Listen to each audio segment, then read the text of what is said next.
예, 여러분 반갑습니다. 일주일 잘 보내셨습니까?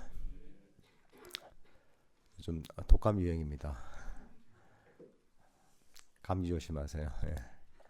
저도 독감이 걸려서 좀 덜 나았습니다. 목이 아직까지 좀 낫지 않아서 기침도 좀 나고 아직 좀 나으려면 좀 시간이 걸리는 것입니다. 걸릴 것 같습니다. 저번 시간에도 그랬죠. 몸이 아픈 건 어떻습니까? 정상이다. 아무 문제가 없다. 아무 문제가 없습니다. 예. 어, 저희 이제 벌써 오늘 날짜가 12월 29일입니다. 내일 모레 이제 그 3일만 지나면 을사년 새해가 다가옵니다. 저희가 좀 잘 들립니까? 예, 제가 목이 좀 안 좋아서 목소리가 좀 작은데 귀를 잘 기울이면 잘 들립니다. 저희가 매 새해마다 해맞이 행사를 합니다. 그 해맞이 행사 할 때마다 해가 보이긴 보이는데 조금 이제 고개를 다 이제 창 쪽으로 들이밀어야 좀 보였는데 원래는 좀 잘 보일 것 같습니다. 이게 저희가 6층을 선원에서 확보를 해서 지금 한참 공사가 진행 중입니다. 그래서 새해 첫날을 우리가 그 아주 뷰가 좋은 6층에서 맞이할 수 있을 것 같습니다. 그래서 이 새해 첫날 25년 새해 첫날 저희가 해맞이 행사를 합니다. 6시 아침 6시부터 7시까지 명상을 하고 그리고 그 뒤에 이제 저희가 새 맞이를 하고요. 그리고 그 다음에 저희가 뭐 떡국 공양도 하고 그 뒤에 커피도 한잔하고 차담을 하는 시간이 있습니다. 그러니까 다들 시간 나시는 분들은 멀리 갈 생각하지 마시고 우리 저 선원으로 하셔가지고 해맞이 행사도 하시고 떡국도 한 그릇씩 하시고 또 뭐 차담하면서 또 법담을 나누는 또 좋은 시간을 가질 수 있으면 좋을 것 같습니다. 예, 새해 첫날 선언에서 많이 뵀으면 좋겠습니다.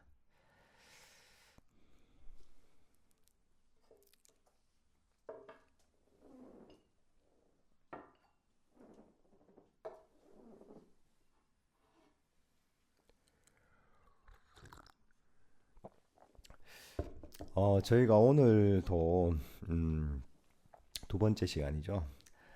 잔 브람스님의 본문집 사라짐의 기술 두 번째 시간입니다.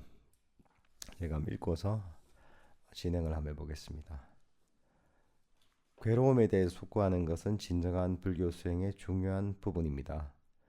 여러분은 괴로움을 통제할 것이 아니라 오히려 괴로움의 원인들을 조사함으로써 괴로움을 이해해야 합니다. 그것은 수행에서 중요한 점입니다. 왜냐하면 대부분의 사람들은 괴로움을 경험할 때 도망가려 하거나 그 상황을 바꾸려 하거나 둘 중 하나의 실수를 저지르기 때문입니다. 사람들은 기계가 고장났다고 기계를 비난하지만 그것은 기계의 속성이 그런 것입니다. 세상사는 뜻대로 안 되고 여러분은 괴로워합니다. 그러니 이런 태도를 바꾸어 세상과 싸우기를 멈춰야 합니다. 세상과 싸우기를 멈추고 괴로움을 이해하기 시작할 때 여러분은 또 다른 반응을 얻게 됩니다. 그것은 니비다, 즉 염호심이라고 불리는 반응입니다. 그러니까 사성제에서도 보면 첫 번째가 나온 게 괴로움에 관한 진리입니다. 고성제입니다. 부처님께서도 그 초전 법륜경에서 얘기하시기에 괴로움의 진리는 철저하게 알아야 한다. 철저하게 이해해야 된다. 이렇게 얘기하십니다. 이 보통 사람들은 괴로움이 닥치면 그냥 빨리 피하려고만 합니다. 그 괴로움을 이해하려고 하지 않습니다.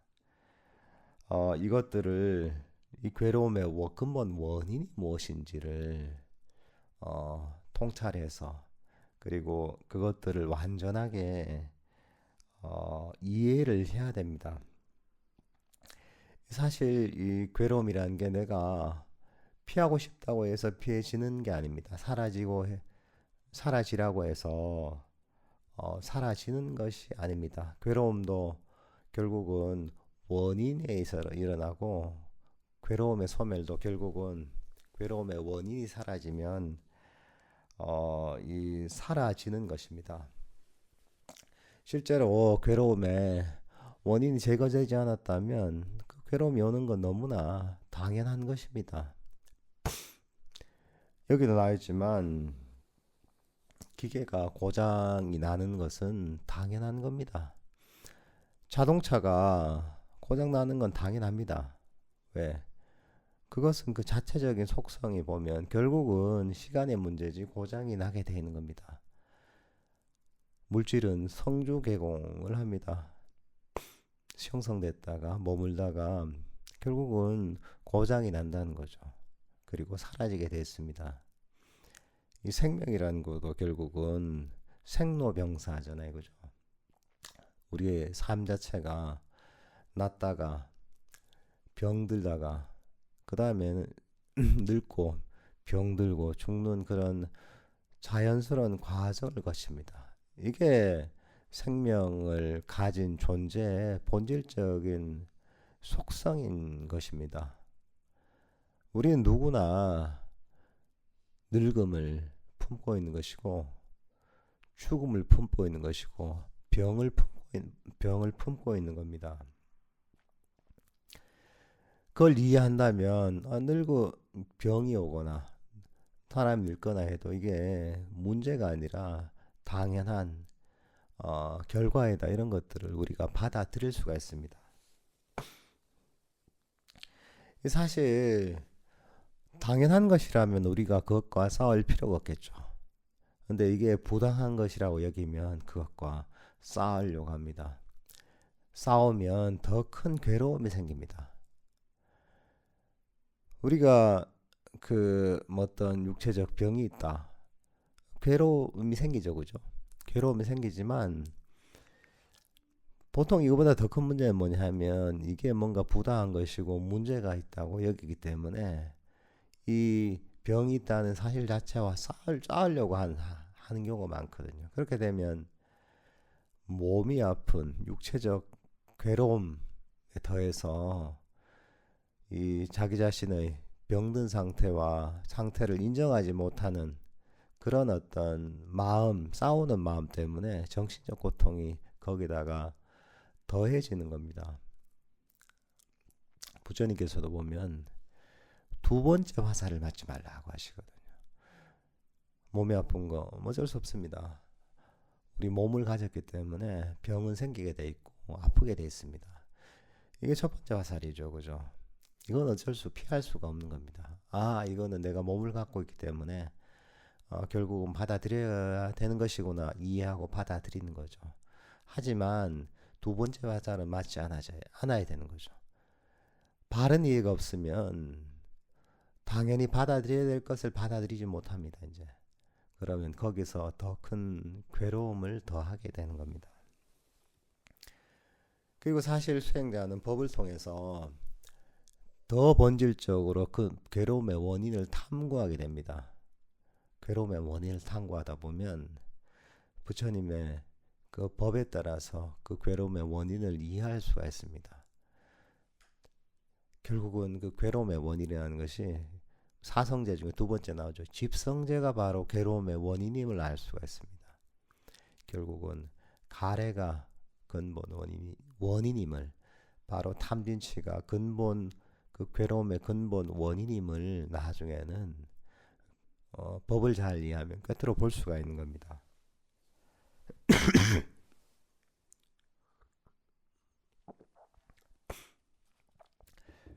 우리가 이제 이 괴로움을 이해하고 그리고 싸움을 멈출 때 이게 바로 염호심이 생기는 겁니다.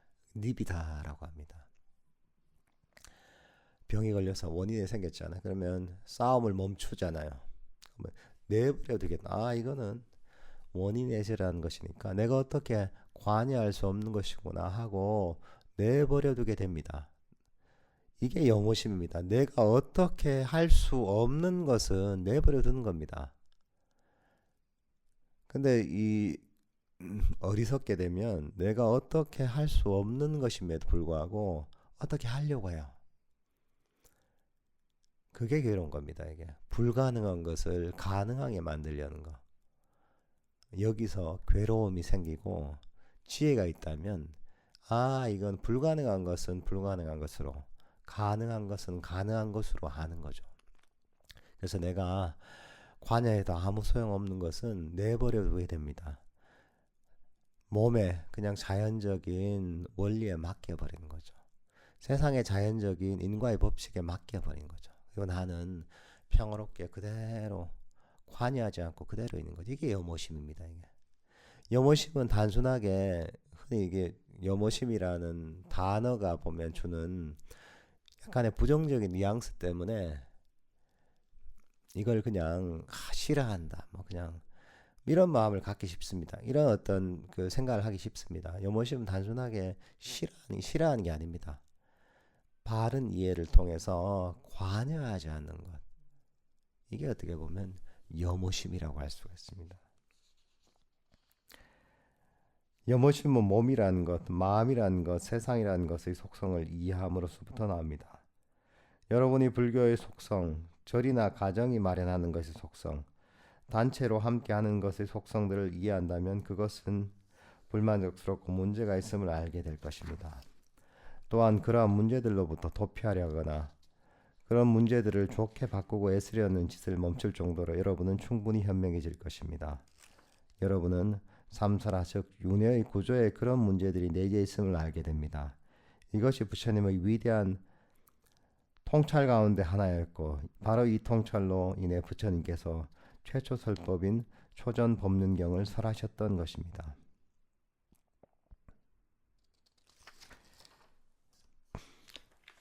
우리가 첫 번째 사성제 중에 첫 번째 중에 고성제 얘기했죠. 이 고성제를 이해하다 보면 처음에는 이 괴로움의 영역이 그렇게 많지 않습니다. 우리가 일상적으로 느낄 수 있는 괴로움, 살면서 느끼는 스트레스가 될 수 있는 것이고 고민도 될 수가 있는 것이고 또는 몸이 아플 때 그런 고통이 될 수 있는 것이고 그 괴로움 영역들이 어느 정도 되긴 하지만 아주 많지는 않습니다. 하지만 법을 더 이해하고 뭐랄까 우리 몸과 마음의 본질을 더 이해하다 보면 괴로움의 영역이 결국은 모든 부분들이 결국은 괴로움임을 알 수가 있습니다. 이게 그러니까 이 오온 몸과 마음 전체가 사실은 이거 갖고 있다는 게 전체가 괴로움임을 결국은 파악을 할 수가 있습니다. 보통 중생들은 사실 그까지는 미치지 못하죠. 분명한 즐거움이 있고 행복이 있는데 그게 어떻게 괴로움이 되나 하지만 이 괴로움에 대한 이해도 법에 대한 이해와 수행이 깊어짐에 따라 결국은 이 괴로움이라는 것이 우리 몸과 마음 전체에 편재 있음을 알 수가 있는 것이고 결국은 윤회하는 존재 모든 존재에게 결국은 괴로움이 완전히 침투해 있음을 알 수가 있습니다. 그래서 결국은 뭐냐 하면 이 뒤에도 나있지만 이 어떤 사과가 있는데 결국은 처음에는 이 사과가 부분적으로 썩었는 줄 알았는데 나중에 보니까 이 사과 전체가 먹을 부분이 하나도 없이 완전히 썩어 있음을 깨닫게 되는 겁니다. 이게.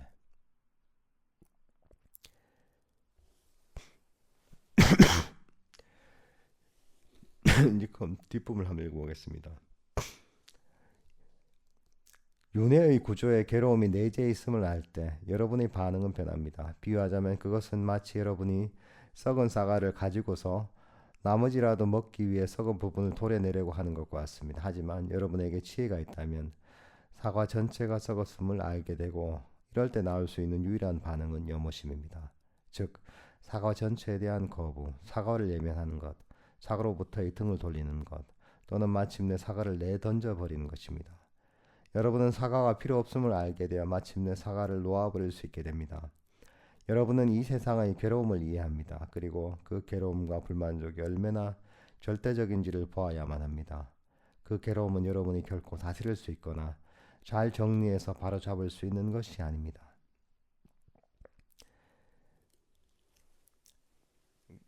그러니까 이 괴로움에 있어서 보면 가장 근본적인 얘기는 뭐냐면 윤회하는 이 구조에 바로 괴로움이 담겨 있다는 거죠. 윤회가 존재하는 한 괴로움에서 벗어날 수 없다는 것이 가장 본질적인 얘기입니다.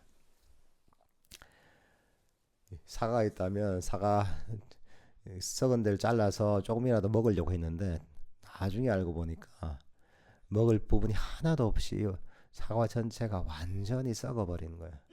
그럼 어떻습니까? 사과 완전히 썩었으면 그거 던져버리죠, 그죠? 거기에 관심을 가지지 않습니다.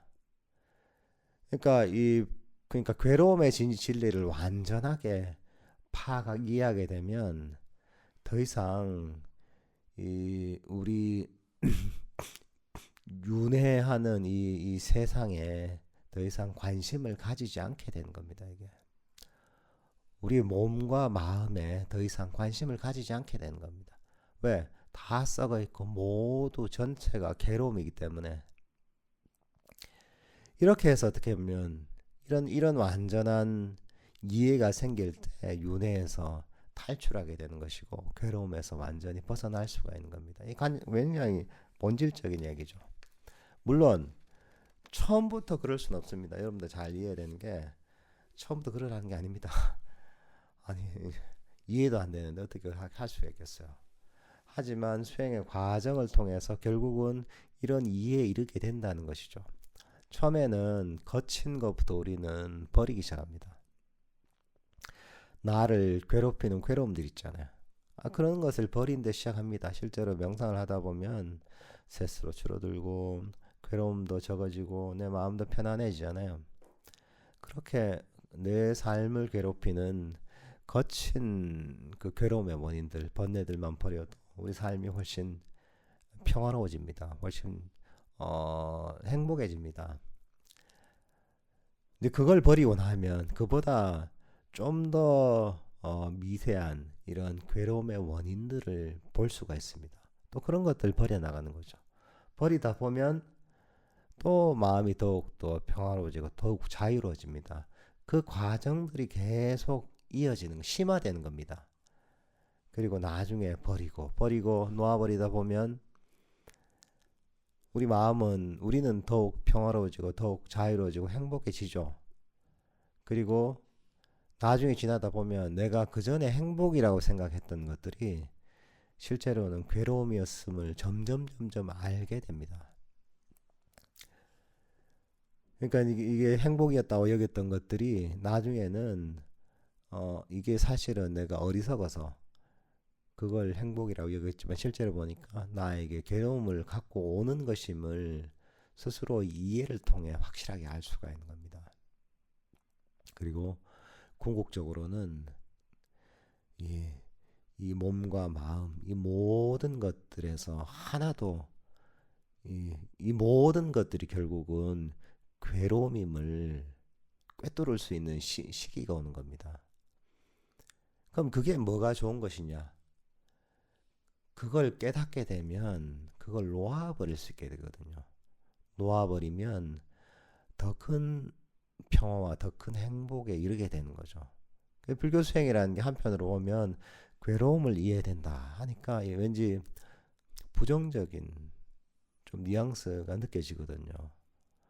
아니 뭐 열심히 노력하고 공부하는데 뭐 좋은 걸 내가 얻어야지 맨날 괴로움 하니까 이 뭔 소린가 하는데 사실은 이것은 괴로움을 버려나가는 과정입니다. 괴로움을 이해한다는 것은 그만큼 괴로움이 버려진다는 겁니다. 괴로움이 버려지고 우리는 더욱 행복해진다는 얘기예요.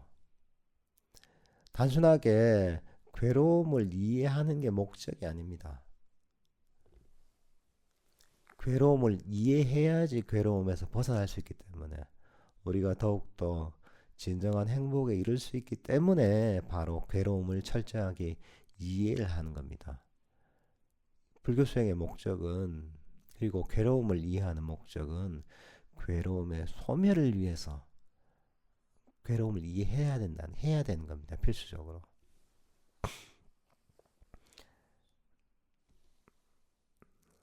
그리고 이 괴로움을 이해하는 과정이 더 괴로워지는 과정이 아니라 더욱 행복해지는 과정이라는 거죠.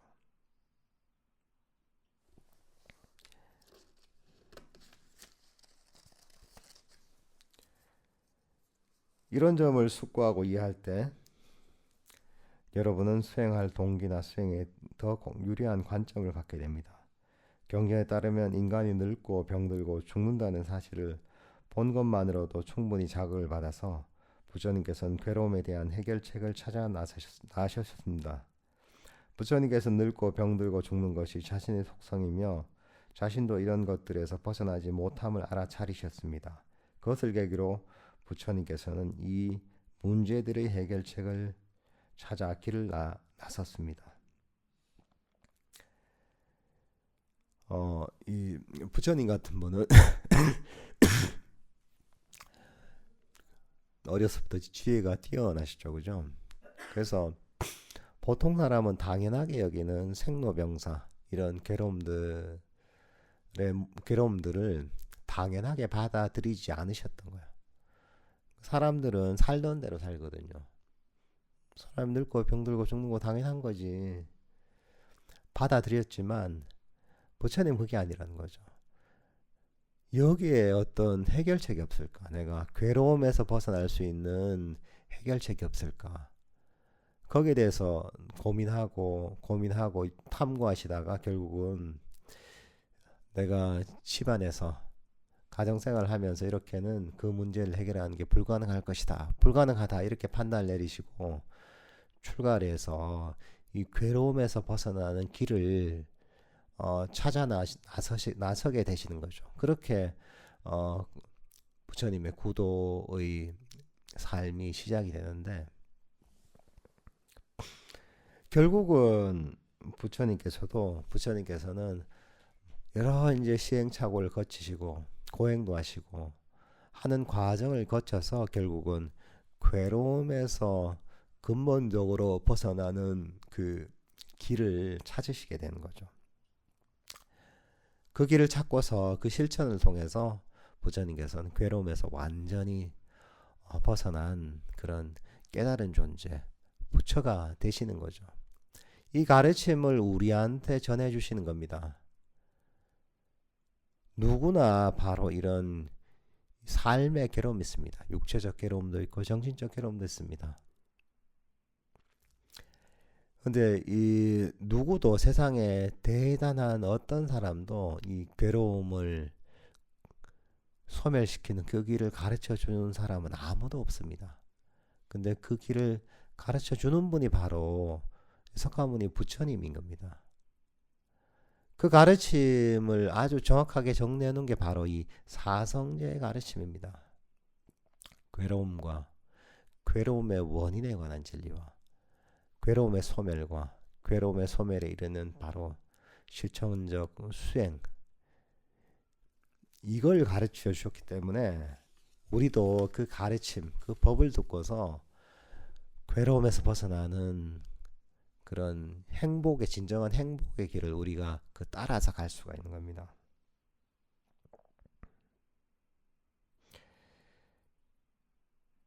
이 바로 늙음과 병등, 죽음, 이 세 가지의 문제는 여러분들에게 내재되어 있습니다. 미래에 여러분을 기다리고 있는 확실한 것이 바로 이것입니다. 여러분도 결국 늙고 병들고 죽을 것입니다. 이런 현실에 대해 여러분은 아무것도 할 수 없습니다. 여러분 존재, 육신, 그리고 모든 것들에 대해 분명한 사실이 바로 이것입니다. 모든 것은 낡아지고 무너지고 없어질 것입니다. 모든 것은 잘못되고 망가집니다.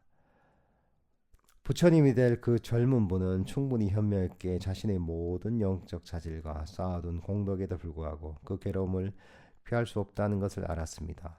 뭔가 다른 반응이 필요했고 그것이 바로 괴로움을 완전히 이해하는 것이었습니다. 그러니까 이제 부처님 같이 뛰어난 자질을 가진 엄청난 지혜를 가진 분조차도 결국은 늙음과 병듦과 죽음이라는 그런 괴로움에서 벗어날 수가 없는 거죠. 세상에서 아무리 대단한 똑똑한 사람, 돈이 많은 사람, 권력 있는 사람, 건강한 사람이라도 늙음과 병듦과 죽음에서 벗어날 수가 없습니다. 수많은 괴로움에서 벗어나는 게 불가능합니다. 그러니까 우리는 좀 더 시야를 넓혀야 됩니다. 빅픽처를 봐야 되는 거죠. 눈앞에 우리가 일상에서 내가 해야 될 일들도 해야 되겠죠, 그죠? 하지만 우리가 일상에서 나름대로 열심히 사는 것과 그런 것도 필요하지만 동시에 우리 삶을 좀 더 멀리서 크게 볼 줄 알아야 됩니다. 결국은 병들고 늙고 죽는 그 과정을 누구나 겪고 있습니다. 거기서 벗어날 수가 없습니다. 이런 현실을 우리는 직시해야 됩니다. 이런 현실을 직시하면 우리가 그냥 있을 수는 없습니다. 서가모니 부처님께서 그 젊은 시절에 벌써 이걸 보시고서 이 괴로움의 문제를 해결하기 위해서 집을 나서 출가를 하시고 그 길을 찾아 나셨잖아요. 당신도 절박한 겁니다. 왜? 아무리 왕자로 태어나서 집안도 좋고 똑똑하고 건강하고 하더라도 서가모니 부처님 당신조차도 이런 노병사의 괴로움에서 벗어날 수 없다는 것이 너무나 절박하게 느껴지셨던 거죠. 이게 부처님만 절박하냐? 우리 모두 그렇습니다. 모두 다 절박합니다. 그렇지만 다행히도 부처님께서 가르쳐 주신 그 길을 우리가 배울 수가 있잖아요. 그 길을 배워서 우리가 따라갈 수가 있는 상태잖아요. 그러니까 우리는 당신은 직접 그 길을 괴로움에서 벗어난 길을 찾아 나서셨지만 우리는 당신께서 벌써 가르쳐 주신 그 길만 배워서 따라가면 되는 겁니다. 그러면 우리가 실천하는 만큼 괴로움에서 점점 벗어나서 진정한 행복에 이르는 그 길을 갈 수가 있는 거죠. 이게 사실 이 내용을 찬찬히 생각해 보면 너무나 대단한 내용입니다. 세상에서 이런 가르침을 주는 분은 서가모니 부처님밖에 없습니다. 이게 세상이 아무리 좋아지더라도 누구도 이 부처님 법을 배워서 실천하지 않으면 존재로서의 근본적인 한계에서 벗어날 수가 없습니다. 괴로움에서 근본적으로 벗어날 수 있는 길은 없습니다. 여러분들께서도 지금 연말이지만 이 연말에 또 얼마 있으면 새해가 이제 시작되는데 이 새해를 맞이할 즈음에서 이 부처님의 이 가르침이 얼마나 소중하고 그리고 여러분께 당친 정말 절박한 문제들을 이 법이 얼마나 확실하게 해결해 줄 수 있는 가치를 가지고 있는가를 잘 한번 되새겨 보시면 좋을 것 같습니다.